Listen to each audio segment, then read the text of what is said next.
رک جائیے، اگلے 2 منٹ میں آپ کائنات کے آخری حد تک جانے والے ہیں جہاں ایک فرشتہ بھی آگے قدم نہیں رکھ سکا، اور جو وجہ اس نے بتائی وہ سن کر آپ کے رونگٹے کھڑے ہو جائیں گے۔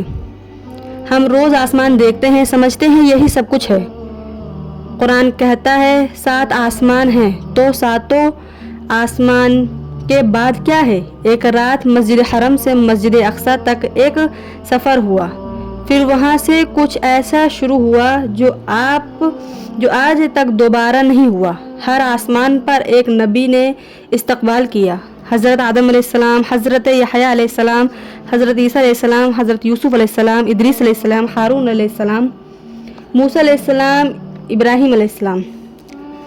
لیکن یہ صرف راستہ تھا، اصل مقام ابھی باقی تھا۔ سدرۃ المنتہا، ایک ایسا درخت جس کے پتے ہاتھی کے کانوں جیسے اور پھل بڑے بڑے مٹکوں جیسے۔ جب اللہ تعالیٰ کی تجلیات اس پر پڑی تو رسول صلی اللہ علیہ وسلم نے خود فرمایا وہ منظر الفاظ سے بیان نہیں ہو سکتا، کیونکہ کچھ مناظر ایسے ہوتے ہیں جسے انسانی زبان بیان نہیں کر سکتی، اور کچھ حقیقتیں ایسی ہوتی ہیں جنہیں ہماری آنکھیں برداشت ہی نہیں کر سکتی۔ انہی میں سے ایک تھا، وہاں سے 4 نہریں بہتی ہیں، 2 باطنی جنت کی اور 2 ظاہری نیل اور فرات بھی۔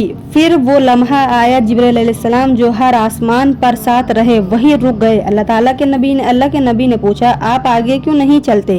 جبرائیل علیہ السلام نے جواب دیا اگر میں اس سے 1 انگلی برابر بھی آگے بڑھوں تو میرے پر جل جائیں گے۔ یا رسول اللہ، سوچئے جبرائیل علیہ السلام جو وحی لے کر آتے تھے اور عرش کے قریب رہنے والے فرشتے ہیں، انہوں نے خود کہا یہاں سے آگے میری طاقت ختم ہوتی ہے، اور آگے صرف ایک ہستی گئی، اللہ کے نبی محمد صلی اللہ علیہ وسلم، اکیلے بغیر کسی رہنما کے اس مقام کی طرف جہاں مخلوق میں سے کوئی نہیں پہنچا۔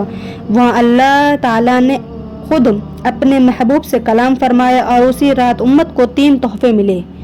پہلا، نماز 50 فرض ہوئی، 5 رہ گئی، مگر اجر آج بھی 50 ہی کا ہے۔ دوسرا، سورہ بقرہ کی آخری آیت۔ تیسرا، یہ خوشخبری کی جو شرک نہ کرے اللہ تعالیٰ اسے بخش سکتا ہے۔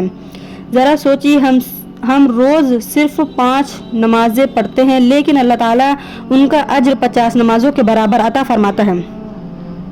یہ صرف ایک عبادت نہیں، یہ معراج کی رات پوری امت محمدیہ صلی اللہ علیہ وسلم کے لیے اللہ تعالیٰ کا عظیم تحفہ ہے۔ اللہ تعالیٰ ہم سب کو 5 وقت کی نماز کی توفیق عطا فرمائے، آمین ثم آمین یا رب العالمین۔ السلام علیکم۔